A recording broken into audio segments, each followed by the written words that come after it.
রাসূলিল কারীম আম্মা বাদ আলহামদুলিল্লাহ। ইমানি পরীক্ষা আমরা বলতেছিলাম। ইমান আনার কারণে পরীক্ষা দিয়েছেন। যুগে যুগে যারা ইমান নিয়ে এসেছেন তারা এই পরীক্ষার সম্মুখীন হয়েছেন। জেল, জুলুম, নির্যাতন, এমনকি তাদেরকে হত্যা করা হয়েছে, এমনকি তাদেরকে দ্বিখণ্ডিত করা হয়েছে, এমনকি তাদেরকে জীবিত মানুষকে চিরে দ্বিখণ্ডিত করা হয়েছে, এমনকি লোহার চিরুনি দিয়ে পিঠ থেকে তাদের শরীর গোস্ত, হাড্ডি, হাড়গুলোকে আলাদা আলাদা করে রাখা হয়েছে। এটা হলো ইমানের কারণে।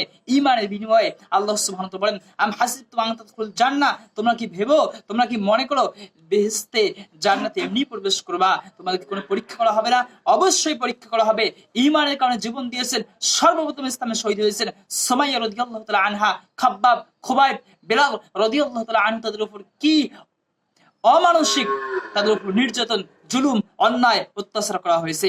যুগে যুগে ধারা ইমানের কথা বলছেন, তাওহীদের কথা বলছেন, এক ইলাহের কথা বলছেন, লা ইলাহা ইল্লাল্লাহ, আল্লাহ ব্যতীত কোনো ইলাহ নাই। তাদের উপর জেল, জুলুম, অন্যায়, অত্যাচার, নির্যাতন তাদের উপর চলে এসেছে। এজন্য ইমানের এত গুরুত্ব। আল্লাহ সুবহানাহু ওয়া তাআলা কোরআন কারিমে আমরা এর আগে অনেকবার বলেছিলাম, যেখানে আল্লাহ সুবহানাহু 700 আয়াতে ইমানের কথা বলছেন। ইমান ব্যতীত পৃথিবীর কোনো মানুষ জান্নাতে যেতে পারবে না। আল্লাহ সুবহানাহু ওয়া তাআলা জান্নাতের জন্য সত্যি বলছেন, ইমান যার অন্তরে 1 দিনার পরিমাণ, অর্ধ দিনার পরিমাণ, সরিষার দানা পরিমাণ ইমান থাকবে, কিয়ামতের দিন সে জাহান্নাম থেকে বাইরে হয়ে জান্নাতে প্রবেশ করবে। সুবহানাল্লাহি ওয়া বিহামদিহি। তবে ইমান থাকতে হবে, সরিষার দানা পরিমাণ হলো ইমান থাকতে হবে, যাররা পরিমাণ, অণু পরিমাণ হলো ইমান থাকতে হবে। তারা বলবে লা ইলাহা ইল্লাল্লাহ, আল্লাহর সঙ্গে কাউকে শরীক করবে না, এবং সিজদার চিহ্ন থাকবে। ফেরেশতা দেখার পর তাদেরকে জাহান্নাম থেকে বাইরে করবে এবং তাদেরকে জান্নাতে প্রবেশ করাবে। সুবহানাল্লাহি ওয়া বিহামদিহি। এজন্য ঈমান থাকতে হবে। ঈমান ব্যতীত কেউই কোনো মানুষের জান্নাতে প্রবেশ করতে পারবে না। ঈমানের এত গুরুত্ব, ঈমানের এত ফজিলত, ঈমানের এত মর্যাদা। আল্লাহ সুবহানাহু ওয়া তাআলা সেটাই বলতেছেন, ওয়ামা লানা লা নুমিনু বিল্লাহি ওয়া মা জাআনা মিনাল হাক্কি ওয়া নাতমাউ আইয়ুদখিলানা রাব্বুনা মাআল কওমিস সলিহিন। আল্লাহ সুবহানাহু ওয়া তাআলা সূরা মাইদা 5 নম্বর সূরা 84 নম্বর আয়াতের মধ্যে আল্লাহ সুবহানাহু ওয়া তাআলা বলতেছেন যে আমাদের কি হলো যে আমরা আল্লাহতে ঈমান আনবো না? আল্লাহর উপর কেন ঈমান আনবো না? যে সত্য আমাদের প্রতি নাজিল করা হয়েছে, আমরা কেন ঈমান আনবো না? আমরা আশা করি, আমরা প্রত্যাশা করি আল্লাহ সুবহানাহু ওয়া তাআলা রব্বুল আলামিন আমাদেরকে মাআল কওমিস সলিহিন, সৎ কর্মশীলদের অন্তর্ভুক্ত করবেন, যারা ঈমান আনয়ন করে, যারা আল্লাহর উপর বিশ্বাস রাখে, যারা সৎ, যারা আল্লাহর কাছে সলিহিন হতে চায়, সৎ কর্মশীলদের অন্তর্ভুক্ত হতে চায়, ঈমান আনয়ন করে। আল্লাহ সুবহানাহু ওয়া তাআলা বলতেছেন, ফাতাবাহুমুল্লাহু বিমা ক্বালু জান্নাতিন তাজরি মিন তাহতিল আনহারু খালিদিনা ফিহা ওয়া যালিকা জাযাউল মুহসিনিন। এই কথার কারণে আল্লাহ সুবহানাহু ওয়া তাআলা তাদেরকে জান্নাত দান করবেন, যারা তলদেশে নদী প্রবাহিত, ঝর্ণাধারা প্রবাহিত, সেখানে তারা চিরকাল থাকবে। আর এটাই হলো সৎ কর্মশীলদের পুরস্কার। সুবহানাল্লাহি ওয়া বিহামদিহি। ফাতাবাহুমুল্লাহু, এই কথার কারণে আল্লাহ পুরস্কার দিবেন, বিমা ক্বালু জান্নাতিন তাজরি মিন তাহতিল আনহার, এমন জান্নাতে প্রবেশ করাবেন যার তলদেশে, যার পাদদেশে নদী প্রবাহিত। আল্লাহ সুবহানাহু ওয়া তাআলা খালিদিনা ফিহা, সেখানে তারা চিরকাল থাকবে, চিরস্থায়ী হয়ে থাকবে। বলেন সুবহানাল্লাহি ওয়া বিহামদিহি। এটাই হলো ঈমান। ঈমানের ব্যতীত পৃথিবীর কোনো মানুষ জান্নাতে যেতে পারবে না। ঈমানের কারণে পরীক্ষা দিয়েছিল আল্লাহ সুবহানাহু ওয়া তাআলা। সর্বপ্রথম সালাত, সিয়াম, হজ, যাকাত কোনো আদেশ দেন নাই। রাসূল সাল্লাল্লাহু আলাইহি ওয়াসাল্লাম সর্বপ্রথম দাওয়াত দিয়েছেন, কুল ইয়া আইয়ুহান নাস, মানুষ যদি বলো লা ইলাহা ইল্লাল্লাহ তুফলিহুন, এই কথা যদি বলো তাহলে তোমরা সফলকাম হয়ে যাবা। সুবহানাল্লাহি ওয়া বিহামদিহি। একটি মতো কথা মেনে নাও, লা ইলাহা ইল্লাল্লাহ এর মধ্যে কি আছে? এটাই হলো ঈমান। সর্বপ্রথম আমল হলো ঈমান আনা। কিভাবে ঈমান আনতে হয়? লা ইলাহা ইল্লাল্লাহ ওয়া আন্না মুহাম্মাদুর রাসূলুল্লাহ, আল্লাহ ব্যতীত কোনো ইলাহ নাই এবং মুহাম্মদ সাল্লাল্লাহু আলাইহি ওয়াসাল্লাম আল্লাহর বান্দা ও রাসূল। আল্লাহ ব্যতীত কোনো ইলাহ নাই, আল্লাহ ব্যতীত কাউকে মানি না। কোনো আইনদাতা, বিধানদাতা, সৃষ্টিকর্তা, লালনকর্তা, পালনকর্তা, রিজিকদাতা আল্লাহ ছাড়া কেউ নাই। এটাই হলো লা ইলাহা ইল্লাল্লাহ। একমাত্র আমার ইবাদত, আমার জীবন, আমার মরণ, আমার সালাত, সিয়াম, হজ, যাকাত, আমার দোয়া, আমার নজর, আমার মান্নত, আমার আশা, আকাঙ্ক্ষা, তাওয়াক্কুল, ভরসা সবকিছু হতে হবে একমাত্র আল্লাহর জন্য। কুল ইন্না সলাতি ওয়া নুসুকি ওয়া মাহইয়ায়া ওয়া মামাতি লিল্লাহি রাব্বিল আলামিন। আমার জীবন, আমার মরণ, আমার কুরবানি, আমার ইবাদত সবগুলো হতে হবে একমাত্র আল্লাহ তাআলার সন্তুষ্টির জন্য। আল্লাহর সঙ্গে কাউকে শরীক করা যাবে না। যে আল্লাহর সঙ্গে শরীক করবে, লা ইলাহা ইল্লাল্লাহর সঙ্গে শরীক করবে, সে জান্নাতে প্রবেশ করতে পারবে না। আল্লাহ সুবহানাহু ওয়া তাআলা বলেন, ইন্নাহু মান ইউশরিক বিল্লাহি ফাকাদ হারামাল্লাহু আলাইহিল জান্নাতা ওয়া মাওয়াহুন নার ওয়া মা লিয-যালিমিন আনসার। নিশ্চয়ই যে কেউ আল্লাহর সঙ্গে শরীক করে, ফাকাদ হারামাল্লাহু আলাইহিল জান্নাহ, তার জন্য জান্নাত হারাম হয়ে যায়, ওয়া মাওয়াহুন নার, এবং তার স্থায়ী হয় জাহান্নাম, ওয়া মা লিয-যালিমিন আনসার, এই জালিমদের জন্য কোনো সাহায্যকারী নেই। এজন্য কখনো শিরক করা যাবে না। রাসূল সাল্লাল্লাহু আলাইহি ওয়াসাল্লাম বলেছেন, যদি তোমাকে হত্যা করা হয়, যদি তোমাকে টুকরো টুকরো করা হয়, এরপর আল্লাহর সঙ্গে কখনো কি করা যাবে না? শরীক করা যাবে না, কখনো শিরক করা যাবে না। শিরিক, ইন্না শিরকা লাযুলমুন আযীম, শিরক সব থেকে বড় গুনাহ হলো শিরিক। কখনো শিরিক করা যাবে না। যদি তোমাকে হত্যা করা হয়, টুকরো টুকরো যদি করা হয়, আল্লাহর সঙ্গে শিরিক করা যাবে না। শিরিককে আল্লাহ ক্ষমা করবেন না। শিরিক করলে মুশরিক হয়ে যায়, শিরিক করলে জান্নাত হারাম হয়ে যায়, শিরিক করলে জাহান্নাম অবধারিত তার জন্য হয়ে যায়। শিরিক কি? আল্লাহ ব্যতীত যাদের ইবাদত করা হয় এরা হলো কি শিরিক। আল্লাহর সঙ্গে শরিক করা হয়, আল্লাহর সঙ্গে কি করা হয়? ভাগাভাগি, মানে অংশীদার করা হয়। কবর পূজা, মাজার পূজা, পীর পূজা, এগুলো হলো শিরিক। আল্লাহ ব্যতীত মানব প্রস্তুত আইন দিয়ে বিচার ফয়সালা করা, এটাও হলো কি শিরিক। আজকে শিরিক করতেছি আমরা সমাজে, আজ কত শিরিক, শিরিক বিদাতে ভরপুর হয়ে আছে। রাষ্ট্রীয় শিরিক, পীর মুরিদের শিরিক, ইবাদতের শিরিক, ধর্মীয় শিরিক, কত শিরিক আজকে আমরা করতেছি। আল্লাহ বাদ দিয়ে মানব প্রস্তুত আইন দিয়ে, যেটা আল্লাহ লাহুল খালকুল আম ইনিল হুকমু ইল্লা লিল্লাহ, জমিন ছাড়া আইন চলবে স্যার, আল্লাহ বাদ দিয়ে মানব প্রস্তুত আইন দিয়ে বিচার ফয়সালা করে। আজকে কোটি কোটি মানুষ এগুলো মেনে নিতেছে, শিরিক করতেছে। এজন্য ইত্তাখাযু আহবারহুম ওয়া রুহবানহুম আরবাবা মিন দুনিল্লাহ, এই আয়াত যখন নাযিল হলো, তখন আদী ইবনে হাতেম রাসূলকে শ্বাস নিয়ে রাসূলুল্লাহ, আল্লাহ বলছেন যে ইহুদিগণ তারা তাদের দরবেশদের আলেমদেরকে রব হিসেবে মেনে নিত, আমরা তো আমাদের আলেমগণ, দরবেশগণ, আমাদের পাদ্রীগণকে রব হিসেবে মেনে নেই নাই। তখন রাসূল সাল্লাল্লাহু আলাইহি ওয়াসাল্লাম বললেন যে আল্লাহ যেটাকে হারাম করেছে তারা সেটাকে হালাল করে, তোমরা সেটা হালাল হিসেবে মেনে নাও। যে হ্যাঁ, আমরা মেনে নেই। আবার আল্লাহ যেটাকে কি করেছেন? হালাল করেছেন, ওরা সেটাকে হারাম করে, তোমরা সেটাকে হারাম হিসেবে মেনে নাও। যে হ্যাঁ, আমরা মেনে নেই। যেটাই হলো তাদেরকে রব হিসেবে মেনে নাও। আজকে আল্লাহ সুবহানাহু ওয়া তাআলা কত আইন দিয়েছেন, চোরের হাত কাটতে হবে, জেনা ব্যভিচারকে পাথর হত্যা করতে হবে। আল্লাহ সুদ হারাম করেছেন, জেনা ব্যভিচারকে হারাম করেছেন, চুরিকে নিষিদ্ধ করেছেন, মদ, জুয়া, লটারি সবগুলোকে হারাম করেছেন। বর্তমান প্রশাসক, বর্তমান সরকার প্রশাসন, তারা কি করে? এগুলোকে বৈধ করে দেয়, লাইসেন্স দিয়ে, অনুমতি দিয়ে এগুলোকে বৈধ করে দেয়। আল্লাহ যেটাকে হারাম করেছেন এটাকে কি করে? হালাল করে। আর আমরা এগুলোকে মেনে নিতেছি, আমরা তাদেরকে রব হিসেবে মেনে নিতেছি। আমরা আল্লাহ বাদ দিয়ে আমাদের সরকার, আমাদের এমপি মন্ত্রী, তাদের আমরা কি করতেছি? ইবাদত করতেছি। এটাই হলো লা ইলাহা ইল্লাল্লাহ, যে আল্লাহ ছাড়া কাউকে মানি না। আল্লাহ ছাড়া আইনদাতা, বিধানদাতা, সৃষ্টিকর্তা, লালনকর্তা, পালনকর্তা, রিজিকদাতা কাউকে মানি না। শুধু একমাত্র আল্লাহকে মানে। লা ইলাহা ইল্লাল্লাহ, আল্লাহর সঙ্গে কাউকে শরীক করবো না। যদি জীবন চলে যায়, রাসূল সাল্লাল্লাহু আলাইহি ওয়াসাল্লাম বলছেন, যদি হত্যা করা হয়, টুকরো টুকরো যদি করা হয়, শরীক করা যাবে না। কখনো রবের সঙ্গে কাউকে অংশীদার করা যাবে না। লা ইলাহা ইল্লাল্লাহ, এই লা ইলাহা ইল্লাল্লাহর দাওয়াত দেওয়ার জন্য প্রত্যেক যুগে যুগে আল্লাহ সুবহানাহু নবী রাসূল প্রেরণ করেছেন। সমস্ত রাসূলগণ এই দাওয়াত দিয়েছেন, আনিয়া বুদুল্লাহ ইস্তানিবুত তাগুত, আল্লাহ ইবাদত করো, তাগুত থেকে দূরে থেকো। এমন কোন রাসূল নাই যার প্রতি আল্লাহ এই ওহী প্রেরণ করে নাই যে লা ইলাহা ইল্লাল্লাহ, যে আমি ব্যতীত কোনো কিনা ইলাহ নাই।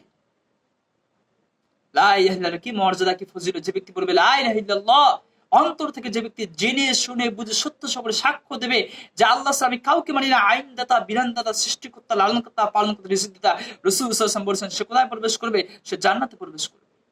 যার সর্বশেষ জীবনের কথা হবে লা ইলাহা ইল্লাল্লাহ, সে জান্নাতে প্রবেশ করবে। সুবহানাল্লাহ। সাত আকাশ জমিনকে যদি এক পাল্লায় রাখা হয়, আর এক পাল্লায় যদি লা ইলাহা ইল্লাল্লাহকে রাখা হয়, লা ইলাহা ইল্লাল্লাহ পাল্লাই ভারী হয়ে যাবে। সুবহানাল্লাহ। কিয়ামতের দিন নবীর শাফায়াতে সবথেকে বেশি হকদার হবে যে অন্তর থেকে বলবে লা ইলাহা ইল্লাল্লাহ। আবু তালেব রাসূলের চাচা, ইব্রাহিম আলাইহিস সালামের পিতা, এরা নবীর পিতা, নবীর চাচা হওয়ার পর জান্নাতে প্রবেশ করতে পারবে না, কারণ তারা বলে নাই লা ইলাহা ইল্লাল্লাহ। রাসূলকে এত মহব্বত, এত ভালোবাসার পরও লা ইলাহা ইল্লাল্লাহ বলা না করার কারণে কিয়ামতের দিন তারা জান্নাতে প্রবেশ করতে পারবে না। এই লা ইলাহা ইল্লাল্লাহ ব্যতীত পৃথিবীর কোনো মানুষ জান্নাতে যেতে পারবে না। এটাই হলো তাওহীদের কালিমা, কালিমাতুত তাওহীদ, লা ইলাহা ইল্লাল্লাহ। আল্লাহ ছাড়া কোনো ইলাহ নাই। আল্লাহ ছাড়া শুধু ইলাহ নাই মুখে বললে হবে না, আল্লাহ ছাড়া কাউকে মানি না। সংসদের পাশে যদি কেউ বসে শুধু বলে লা ইলাহা ইল্লাল্লাহ, শুধু জিকির করে, সংসদ সদস্য, প্রশাসন তাদের কোনো কিনায় থাকবে না, সমস্যা থাকবে না। তারা ভাববে যে কত বড় আল্লাহর ওলি, কত বড় বুজুর্গ, কত বড় পরহেজগার মানুষ এখানে এসেছে, শুধু দিন রাত শুধু বলে লা ইলাহা ইল্লাল্লাহ, সুবহানাল্লাহ, আলহামদুলিল্লাহ, আল্লাহু আকবার, লা ইলাহা ইল্লাল্লাহ, কোনো সমস্যা নাই। কিন্তু যখন জেনে শুনে বুঝে বলবে যে লা ইলাহা ইল্লাল্লাহ মানে হচ্ছে আল্লাহ ছাড়া কোনো ইলাহ নাই, আমি আল্লাহ ছাড়া কাউকে আইন নেতা মানি না, কোনো এমপি, মন্ত্রী, প্রধানমন্ত্রী, আমি কোনো চেয়ারম্যান, মেম্বার, বিচারক, কোনো জজ, শাসক, ঘোষক আমি কাউকে মানি না, কোনো পীর, ফকির, মাজার, কবর আমি কাউকে মানি না, শুধু লা ইলাহা ইল্লাল্লাহ বলে আমি এক আল্লাহকে মানি, এক ইলাহকে মানি। যখন সে এভাবে সাক্ষ্য দেবে, এভাবে ঘোষণা দেবে, তখন তার উপর বাধা, জেল, জুলুম, নির্যাতন, এমনকি তাকে হত্যা করা হতে পারে, এমনকি তাকে গুম করা হতে পারে। এটাই হলো তাওহীদের কালিমা, লা ইলাহা ইল্লাল্লাহ। আল্লাহ ছাড়া কাউকে মানি না, আল্লাহ ছাড়া কোনো ইলাহ নাই, সৃষ্টিকর্তা, লালনকর্তা, পালনকর্তা, রিজিকদাতা, বিধানদাতা কেউ নাই, লা ইলাহা ইল্লাল্লাহ। এই লা ইলাহা ইল্লাল্লাহকে ঘোষণা দিতে হবে, আল্লাহ ছাড়া কাউকে মানি না, কোনো ইলাহ নাই, লা ইলাহা ইল্লাল্লাহ। যারা লা ইলাহা ইল্লাল্লাহ ঠিক থাকবে সে জান্নাতে প্রবেশ করতে পারবে, আর যারা লা ইলাহা ইল্লাল্লাহ ঠিক থাকবে না, ঈমান ঠিক থাকবে না, সে সালাত সিয়াম হজ যাকাত যত আমল করুক কোনো আমল গ্রহণযোগ্য হবে না, সবগুলো কিয়ামতের দিন বাতিল হয়ে যাবে। শিরিক যারা করে তার সমস্ত আমলগুলো বাতিল হয়ে যায়। শিরিক যারা করে সে যেন আকাশ থেকে, আল্লাহ সুবহানাহু ওয়া তাআলা বললেন যে আকাশ থেকে যেন সে ঝরে পড়লো, অথবা পাখি তাকে নিয়ে ছুঁড়ে মেরে নিয়ে চলে গেল। লা ইলাহা ইল্লাল্লাহ এত ফজিলত, এত মর্যাদা। আল্লাহ সুবহানাহু ওয়া তাআলা এই লা ইলাহা ইল্লাল্লাহ কথা বলার, বুঝার এবং আমল করার তৌফিক দান করেন, এবং এই উম্মাহ, এই জাতি, দুনিয়ার মানুষকে লা ইলাহা ইল্লাল্লাহ, আল্লাহ ছাড়া কোনো ইলাহ নাই। আল্লাহ সুবহানাহু ওয়া তাআলা অনেক মানুষ পৃথিবীর আছে আল্লাহকে বিশ্বাস করে, কিন্তু সাথে সাথে তারা কি করে? শিরক করে। লা ইলাহা ইল্লাল্লাহর সঙ্গে কখনো কি করা যাবে না? শরীক করা যাবে না। আল্লাহ এক, তিনি এক অদ্বিতীয়, তার কোনো শরীক নাই। তিনি কাউকে জন্ম দেননি, কারো কাছ থেকে জন্ম নেননি, তার সমতুল্য কেউ নেই। কুল হুয়াল্লাহু আহাদ, আল্লাহ এক অদ্বিতীয়, আল্লাহুস সামাদ, আল্লাহর মুকাফিকি নন। লাম ইয়ালিদ ওয়া লাম ইউলাদ, তিনি কাউকে জন্ম দেননি, কারো কাছ থেকে জন্ম নেননি। ওয়া লাম ইয়াকুল লাহু কুফুয়ান আহাদ, তার সমতুল্য, তার সমকক্ষ কেউ নাই। আল্লাহু লা ইলাহা ইল্লা হুয়াল হাইয়ুল কাইয়্যুম, আল্লাহ ব্যতীত কোনো ইলাহ নাই, তিনি চিরজীব, তিনি চিরস্থায়ী। কোরআনুল কারীমের মধ্যে সর্বশ্রেষ্ঠ আয়াত কোনটি? আয়াতুল কুরসিকে বলা হয়েছে কোরআনের মধ্যে সর্বশ্রেষ্ঠ আয়াত। এই আয়াতুল কুরসির মধ্যে কি আছে? সালাতের কথা আছে, সিয়ামের কথা আছে, হজ্জের কথা আছে, যাকাতের কথা আছে, আদেশ আছে, নিষেধ আছে, কিচ্ছু নাই। এখানে সালাত, সিয়াম, হজ, যাকাত, আদেশ, নিষেধ কিচ্ছু বলে নাই। আল্লাহ সুবহানাহু ওয়া তাআলা এখানে কিসের কথা বলছেন? আল্লাহর একত্ববাদের কথা বলছেন, লা ইলাহা ইল্লাল্লাহর কথা বলছেন, যে আল্লাহ ছাড়া কোনো ইলাহ নাই, তার নিদর্শনের কথা বলছেন, তার সৃষ্টির কথা বলছেন, আকাশ জমিনের কথা বলছেন, কিয়ামত দিনের কথা বলছেন, তার সৃষ্টির কথা বলছেন। আল্লাহু লা ইলাহা ইল্লা হুয়াল হাইয়ুল কাইয়্যুম, আল্লাহ ব্যতীত কোনো ইলাহ নাই, তিনি চিরজীব, তিনি চিরস্থায়ী। লা তাখুযুহু সিনাতুম ওয়া লা নাউম, তাকে তন্দ্রা, ঘুম স্পর্শ করে না। লাহু মা ফিস সামাওয়াতি ওয়া মা ফিল আরদ, আসমান জমিন সবই তো তার। মান যাল্লাযী ইয়াশফাউ ইনদাহু ইল্লা বিইজনি, কে আছে রবের অনুমতি ছাড়া সুপারিশ করবে? ইয়ালামু মা বাইনা আইদিহিম ওয়া মা খালফাহুম, তিনি সবকিছু জানেন সামনে পিছনে। ওয়ালা ইউহিতুনা বিশাইইন মিন ইলমিহি ইল্লা বিমা শাআ ওয়াসিয়া কুরসিয়্যুহুস সামাওয়াতি ওয়াল আরদ ওয়ালা ইয়াউদু হিফযুহুমা ওয়া হুয়াল আলিয়্যুল আযীম। সর্বত্র সবথেকে মহান হলো আল্লাহ সুবহানাহু ওয়া তাআলা। এটাই হলো আয়াতুল কুরসি, কোরআনের মধ্যে সর্বশ্রেষ্ঠ আয়াত। সূরা ইখলাস, যেখানে কোরআন কারীমের 3 ভাগে 3 অংশের 1 ভাগ বলা হয়েছে। সূরা ইখলাসকে সেখানে আল্লাহ সুবহানাহু ওয়া তাআলা আদেশ নিষেধের কথা বলেন নাই, সেখানে আল্লাহ সুবহানাহু ওয়া তাআলা নিজের পরিচয়কে তুলে ধরেছেন। লা ইলাহা ইল্লাল্লাহ, আগে তো আল্লাহকে চিনতে হবে, আল্লাহর সঙ্গে কাউকে শরীক করা যাবে না। যদি আল্লাহকে চিনতে না পারি, যদি রবের শরীক যদি করি, তাহলে তো কোনো আমল গ্রহণযোগ্য হবে না। এটাই হলো তাওহীদের কালিমা, লা ইলাহা ইল্লাল্লাহ। আল্লাহর সঙ্গে কাউকে কি করা যাবে না? শরীক করা যাবে না। প্রত্যেক নবীগণ, রাসূলগণ আল্লাহ সুবহানাহু ওয়া তাআলা এই জন্যই প্রেরণ করেছেন যে আল্লাহ ইবাদত করবে, আল্লাহর সঙ্গে কাউকে শরীক করবে না, পৃথিবীর কারো গোলামি করবে না। এই জন্য আমরা সূরা ফাতিহায় প্রত্যেক সালাতে, এমন কোন সালাত নাই যে সালাতে হোক না কেন, যে সালাতের মধ্যে সূরা ফাতিহা পড়া হয় না। আর যে সালাতের মধ্যে সূরা ফাতিহা পড়া হবে না, সে সালাতই হবে না। প্রত্যেক রাকাতে আমরা বলতেছি ইয়্যাকা না'বুদু ওয়া ইয়্যাকা নাস্তাঈন, তোমার ইবাদত করি, তোমার গোলামি করি, তোমার কাছে সাহায্য চাই। ইয়্যাকা না'বুদু ওয়া ইয়্যাকা নাস্তাঈন।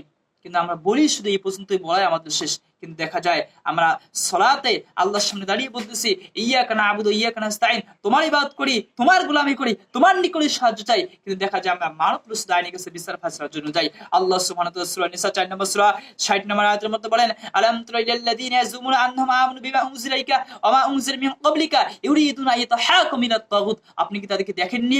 আপনার প্রতি যে নাজিল করা হয়েছে এবং আপনার পূর্বে যে নাজিল করা হয়েছে তার প্রতি তারা ঈমান আনয়ন করে, অর্থাৎ তারা নিজেদেরকে মুসলিম বলে দাবি করে, কোরআনের প্রতি ঈমান আনে, কোরআনের পূর্বে যে কিতাবটা নাযিল করা হয়েছে ঈমান আনে। ইউরিদুনা আইয়াতাহাকামু ইলাত তাগুত, অথচ বিচার ফায়সালার জন্য তাগুতের কাছে নিয়ে যেতে চায়, তাগুতের শরণাপন্ন হতে চায়, অথচ তাদেরকে এই তাগুত থেকে দূরে থাকার জন্য নির্দেশ দেওয়া হয়েছিল। আল্লাহ সুবহানাহু ওয়া তাআলা কি বললেন? যে আল্লাহ ব্যতীত মানব প্রসূত আইনের বিচার ফায়সালা করে তারা তাগুত হয়ে যায়। আমাল্লাম ইয়াহকুম বিমা আনজালাল্লাহ ফাউলাইকা হুমুল কাফিরুন, আল্লাহ যা নাযিল করেছেন সে অনুযায়ী যারা ফায়সালা করে না, বিধান দেয় না, তাহারাই হলো কাফির। আল্লাহ আযজা ওয়া জাল্লা বলছেন। এজন্য ঈমানকে বিশুদ্ধ করতে হবে, আল্লাহর সঙ্গে কাউকে শরীক করা যাবে না। লা ইলাহা ইল্লাল্লাহ, এটাই হলো তাওহীদের কালিমা, লা ইলাহা ইল্লাল্লাহ। যে কালিমার জন্য আল্লাহ বলেছেন ফালাম, জেনে রাখো, জেনে শুনে বুঝে সত্য সহকারে যে সাক্ষ্য দেবে সে জান্নাতে প্রবেশ করবে। সূরা মুহাম্মদের মধ্যে আল্লাহ বলেন ফালাম আন্নাহু লা ইলাহা ইল্লাল্লাহ। সূরা ইমরানের মধ্যে আল্লাহ বলেন শাহিদাল্লাহু আন্নাহু লা ইলাহা ইল্লাহু, আল্লাহ সুবহানাহু ওয়া তাআলা নিজে সাক্ষ্য দেন যে আল্লাহ ব্যতীত কোনো ইলাহ নাই। চিন্তা করেন যে সাক্ষ্য আল্লাহ দেয়, শাহিদ আল্লাহ, আল্লাহর সাক্ষ্য শাহিদ আল্লাহ আন্নাহু লা ইলাহা ইল্লাহু। আল্লাহ নিজে বলেন যে জেনে রাখো, অর্থাৎ তাওহীদের ইলম অর্জন করো, জ্ঞান অর্জন করো। তুমি কি বলতেছো লা ইলাহা ইল্লাল্লাহ? লা ইলাহা ইল্লাল্লাহ মানে কি? যদি আজকে আমাদের লা ইলাহা ইল্লাল্লাহ ঠিক হইতো, আজকে আমাদের মধ্যে এত দলাদলি হইতো না। আজকে আলেমদের মধ্যে ঐক্য নাই। আজকে যদি আমাদের লা ইলাহা ইল্লাল্লাহ বুঝতাম যে আল্লাহ ব্যতীত কোনো ইলাহ নাই, আল্লাহর সঙ্গে কাউকে শরীক করা যাবে না, লা ইলাহা ইল্লাল্লাহ যদি আমাদের ঠিক থাকতো, এত দলাদলি, এত কোন্দল, এত কিছু আমাদের হয়তো বা হইতো না। লা ইলাহা ইল্লাল্লাহ ঠিক নাই, অথচ আল্লাহ সুবহানাহু ওয়া তাআলা নিজে সাক্ষ্য দিতেছেন লা ইলাহা শাহিদাল্লাহ আন্নাহু লা ইলাহা ইল্লাহু। এর জন্য রবের সঙ্গে কাউকে শরীক করা যাবে না। আল্লাহ আমাদেরকে, এই উম্মাহকে, এই জাতিকে, এই দুনিয়ার মানুষগুলোকে আপনি লা ইলাহা ইল্লাল্লাহ বুঝার তৌফিক দান করেন। সবাইকে শিরিক মুক্ত, কুফর মুক্ত, বিশুদ্ধ ঈমান নিয়ে, আমল নিয়ে জান্নাত ফেরদাউস যাওয়ার তৌফিক দেন। আল্লাহ আমাদেরকে কবুল করেন। যারা যেখান থেকে আমাদেরকে দেখতেছেন, আমরা বলবো সবার মাঝে আমাদের এই ভিডিওগুলো শেয়ার করে দেন। আল্লাহর কথা, তাওহীদের কথা। আল্লাহ সুবহানাহু মানব জাতিকে ইবাদত করার জন্য সৃষ্টি করেছেন। ইবাদতের মূল হলো ঈমান, ঈমানের মূল হলো লা ইলাহা ইল্লাল্লাহ।